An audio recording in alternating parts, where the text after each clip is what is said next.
Back in January of 2024, I came across this picture online of Castle Hellskull. And let me tell you, it was love at first sight. I couldn't believe it. I needed a version of this in my collection. And come to find out, there was already a group of individuals in Germany that started a crowdfunding campaign in 2022 to bring this to life. Now, sure, I was 2 years too late to be able to get my hands on this, but would I really want that? Yeah, probably not, nah. So I ended up hitting up my good friend Ryan, RendersFx, to see if he'd be down with helping me make the ultimate Castle Hellskull, and he was excited to make it happen. So from February 2024 on, we started collaborating together, and on his free time when he wasn't working on the Flipboard project, slowly but surely, this Castle Hellskull was coming together brick by brick into something truly medicine. And I was loving the direction it was going. And once everything came together on the front of the castle, he ended up sharing a picture of it on his Instagram. And how it was looking so far, we were both highly satisfied. So once the front was done, he started working his way to the back. And then after that, it was finally time to print this thing. And we started making plans on how he was going to come down, bring it to my house. But unfortunately, my good friend Ryan, he passed away October 20th of 2024, and his passing really affected me. We used to talk damn near every day. I want to share with y'all one of the last things he said to me about the castle a week and a half before he passed. You know, and I'm driving up. I'm looking forward to that day of driving up, you know, Hellskull. That's going to be a thing. You know, we'll hit up lunch or something, or figure out a time that works so I'm not jamming you up, you know, on family stuff. But I'm driving that bitch over to you, man. So that's going to be a fun day. I'm looking forward to that shit big time. So it'll get done, and that's going to be a fun day. You know, no expectation my side other than if you like it, awesome. You know, and if there's things we need to improve upon it, we'll work together to do it. And I want that to be our project. That's not something I'm selling or whatever. This is, to me, this is like the brainchild of you and I working on this, and to me that makes it kind of a cool thing, a unique thing. I'm not looking to, you know, I'm not really looking to get that thing built out and sell prints or anything like that. You know, I want to keep that thing kind of unique to your collection. To me, that fucking matters. So after that, Castle Hellskull was no more, and unfortunately for me, I didn't have the files to be able to get it printed. So I thought for a good month, and I realized there was only one person that I knew in the Motu community that could help me finish this project. The man, the myth, the legend himself, Yerco. The man that designed all the stuff you see in front of you. So I explained to him the situation, and he told me, yes, of course, brother, I got you. So I sent him all the pictures I had of Castle Hellskull, and he took that, put his spin on it, and started working his magic, and that thing was coming together. I was truly blown away at the ideas he had for the inside, but once it was done, it was time to get it printed. And that was left in the hands of my good buddy Alf, where he did his thing, had his machines going to get this castle built. And let me tell you, that thing was coming together. I was so impressed with each piece.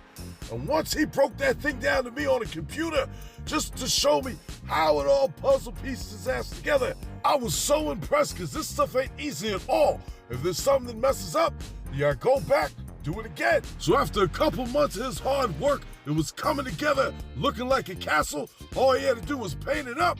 And here it is, folks, Castle Hellskull. Truly a work of art. Oh my God. I love how this looks. But you know what, folks? We can do a little bit better than this. How about we step it up a notch? That's what I'm talking about. This is a proper setup for Castle Hellskull. Starting off at the top of the castle, it looks 1000% like the artwork from Simon Eckert. Look at this, even if I back up a little bit. That looks damn near like the painting. I know y'all see that shit right there. But it's not only the castle that brings this to life, it's everything around it. Starting with that dragon right there done by Bombstaroutkast. And along with the dragon right there, he did this whole diorama. Every single island you see, all the details up in it, he did that shit. And it came out perfect. Now working our way back to the castle, I love all the little details, the little shading that Alf did that really made this thing pop. Thank you, brother, for the hard work that you put into getting that castle right. Now with this added piece right here that Bombstaroutkast did, another thing that brings everything to life is how you set up the figures. And that's something that I excel in. That's why I made that He-Man go out in style, flipping off that anti-eternia snout spout by pushing his ass in the lava. Now working our way to the sky right here, we got anti-eternia Ram Man flying by, but right below him, we got the Gorgasm playset made by Scumpittoys, which he was kind enough to paint it into an anti-eternia version, and I absolutely love it. Now on top of that, we got that anti-eternia Motu made by Kenzo's Creations, and every other anti-eternia figure that you see in this video was made by LunarEclipseCustoms. All these pieces came together to make one fantastic diorama. This right here was well worth the wait. But we got some more stuff to show you for the front of the castle, because right here, Yerco added 2 additional accessories, which we got the portal and this monument right here for when you stick the sword in, it activates the portal. And as a special surprise to me, he put a remembrance on there for Ryan. He's got his symbol right there that he always used in his logo, and a little passage on the rock that says, "Carved in his name, this fortress stands, Ryan." And that, man, that means more to me than anything. Thank you so much for that, Yerco. I greatly appreciate that. The look of the skull right there, it is on point. And as far as that portal goes, you see I added that part right in there that will take them right to the palace, because that's where I left off last in my Motu stories. But that's it, folks, for the front of the castle. But there is so much more in store, because not only is the front hot, but the inside is just as hot, if not hotter. You'll see this shit right here.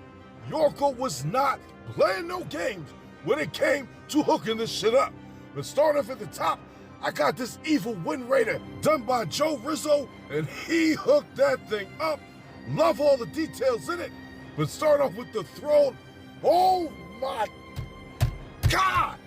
Oh shit! You see all them swords of power in there, and all those cosmic enforcer heads surrounding the throne right there. Anti-eternia He-Man, he don't mess around. He gets the job done.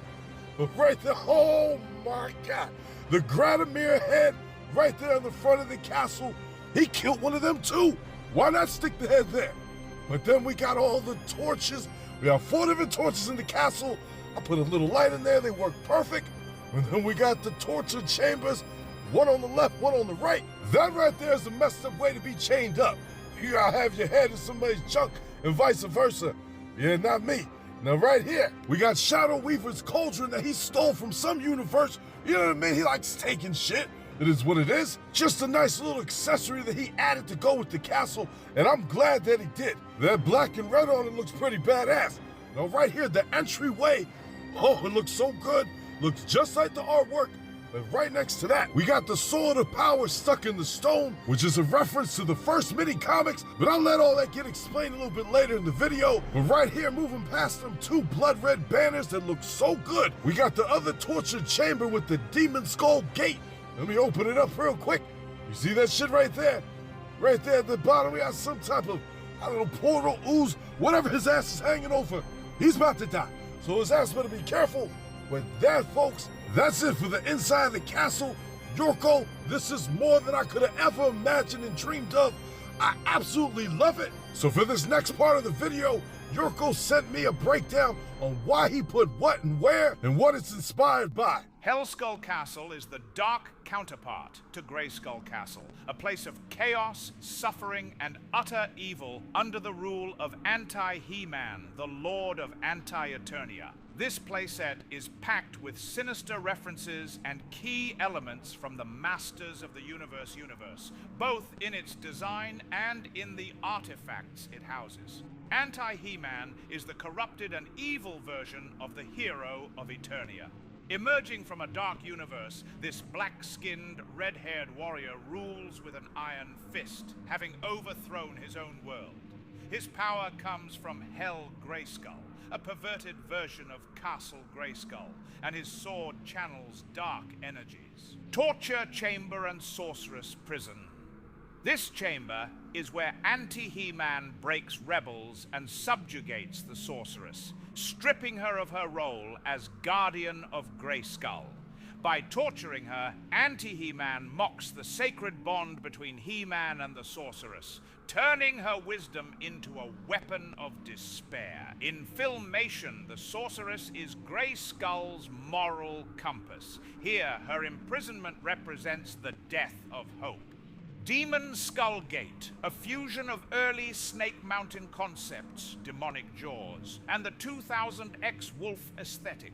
The gate's snarling visage warns intruders that Hellskull is alive with malice, a literal maw of darkness. Blood-red banners, plain red banners, echoing Hordax war flags in Motu 2000X. The absence of sigils implies anti-He-Man's reign is not about ideology, but raw domination. The red mirrors the blood spilled in his conquests. Unlike Hordax's emblem, these banners are blank, suggesting even symbols are meaningless under his rule. Swords and heads. In his obsession with dominating the multiverse, anti-He-Man has hunted down and killed multiple versions of He-Man, stealing their blades of power to absorb the energy of the Grayskull. These swords, displayed as trophies on his throne, symbolize his victory over heroes from other dimensions. Zodak's severed heads. They refer to how useless the work of the Cosmic Enforcer has been in trying to stop anti-He-Man, taking him to homologation in the East, Japan. One of the most valuable trophies for a samurai was the enemy's head. Despite his strict code of morals, the more severed and exposed heads he had, the greater the gratification and prestige achieved. The central throne inspired by the first designs of the Castle of Grayskull in Alcala, but with a black tone and sinister details. In the original mini-comics, Grayskull was portrayed as a place of torture and dark power, and Hellskull takes that essence to the extreme. Chains, bars, and dungeons complete the atmosphere, reinforcing its nature as a fortress of evil. Shadow Weaver's Cauldron. Stolen in one of his raids, this artifact amplifies dark magic, becoming a key tool for his rituals. Shadow Weaver possessed slaves at Horror Hall, and a titanic cauldron to allow locations to be traced and demons to be brought forth. The Sword of Power stuck in the stone, a reference to the first mini-comics and the comics Masters of the Multiverse, where anti-He-Man seeks to dominate all versions of the legendary sword. According to Motu's German audiobook, to get to anti-eternia, you need an interdimensional portal. From this threshold, travelers can see Hellskull in its pure form, a glowing white castle with the face of an angel instead of a skull, while anti-He-Man fights a dragon. This duality reflects the corruption of Grayskull's power. Granimir's head. Granimir always warned that humans were violent, arrogant, and self-destructive. Anti-He-Man is the absolute embodiment of that fear. The dragon who distrusted humanity is killed by the most corrupt version of his only human ally, He-Man. The head as a trophy, it reflects the objectification of ancestral power by humans. Anti-He-Man not only kills Granimir, but reduces him to a symbol of conquest, validating the dragon's belief that humans only seek to dominate and plunder. In myths such as that of Siegfried and Fafnir, killing a dragon symbolizes overcoming the ancestral, but also falling into hubris, fatal arrogance. Anti-He-Man does not gain wisdom by killing Granimir. It only demonstrates their moral degeneracy. The inner walls of Hellskull are adorned with the petrified faces of fallen He-Mans, a macabre reference to the suffering of defeated heroes. This detail evokes the house of the Golden Knight of Cancer from Death Mask, where the souls of the damned wander for eternity. In Hellskull, these faces are not specters, but a reminder of their master's cruelty. The Lock of the Castle. It is inspired by the Golden Book stories, where it was not embedded in the wall, but exposed as an independent mechanism. This small but significant detail reinforces the connection to the alternate versions of Grayskull. In this comic and in the Golden Book stories, The Trap and the Sword of Skeletor, the lock is located to the right of the drawbridge. The exterior design. It has been based on the original 2015 art developed by SimonEcker.art on Instagram, who then, from this image, Artefakte der Macht Da, presented his manufacturing and production project at the Ofte Grayskull Convention of 2022, and have just recently started shipping out. I have not been able to find the name of the entire team that worked on it, however. When I saw the proposal of Artefakte der Macht, SimonEcker.art, I redid his illustration, with which I have been deeply inspired. And that's it for the breakdown of the castle. But now, folks, it's time for me to show you how I would hook up my figures for the inside of this castle. Starting off with anti-eternia Yerco, he's at the sacrificing altar, doing what he does best in sacrificing people. While anti-Wonder, Cyclone, and Man-E-Faces make sure the prisoners are doing what they're supposed to be doing and walking their ass up there. And you see them cosmic enforcers, they scared of what's about to happen, because they know they about to die. And the top of it all, Cyclone is giving his ass the middle finger, because he don't like him. Then right over here at the torture chamber, you got Moss Man smoking on that fine ganja from anti-eternia, while he tortures some palace guards from another dimension to give up some information, but them two are some stubborn son of a bitches, so they gonna hang there until they talk. And then right there we got anti-Zodak with a fat-ass He-Man making his fat ass eat a whole bunch of food, while anti-Clamp Champ makes another He-Man watch, cause that's the closest his ass is gonna get to some food in his body.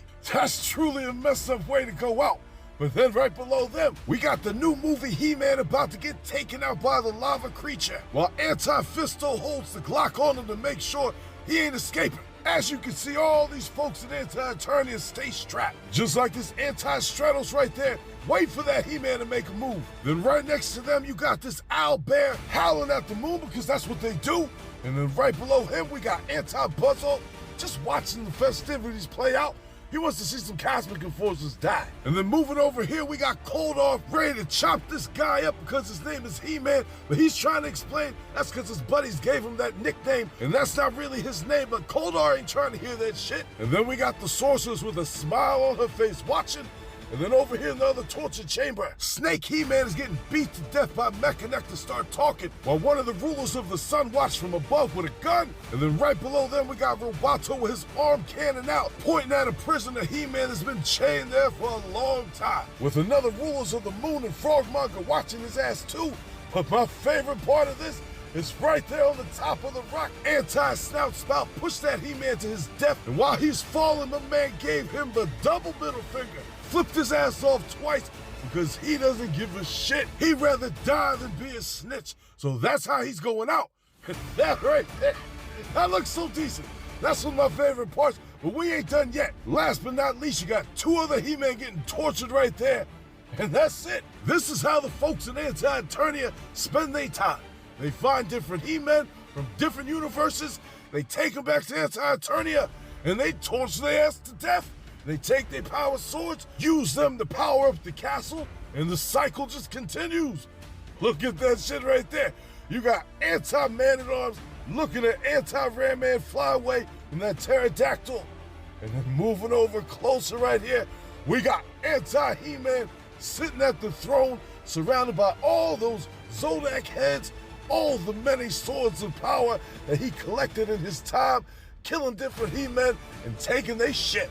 And that's what I like to see. My man is badass. And as you can see, he's got another badass with him, with anti-Teela right there. Up top, they got the anti-Wind Raider. That's it right there. Perfect setup. This is what I like to see, folks. A whole bunch of crazy shit going down, because that's what they do in anti-eternia. It makes sense to me, and I'm sure it makes sense to you too. Y'all know the stories about anti-eternia He-Man, but y'all didn't know how he gets down. He gets down just like this. But we ain't done yet, folks. It's time for some comparisons. Because right here, I want you to see the height difference between Castle Hellskull and Castle Grayskull. You can see that thing is a beast of a beast. You might not have been able to tell how big it was at first, but when you get a good look at the scope between that, Castle Grayskull, and the Eternia playset, now keep in mind, the Eternia playset's sitting maybe like almost an inch shorter, But come on now, that bitch is still big. Look how big and how big the face is, the tower. I love it. I absolutely love the way all these look together. This is what I want to see from Mattel. I know they ain't never ever gonna make it, but we got one more comparison. Last but not least, I wanted to show Castle Hellskull next to the biggest Motu Origins playset there is, designed by Yerco, the Eternal's Palace playset. This thing is a beast of a beast.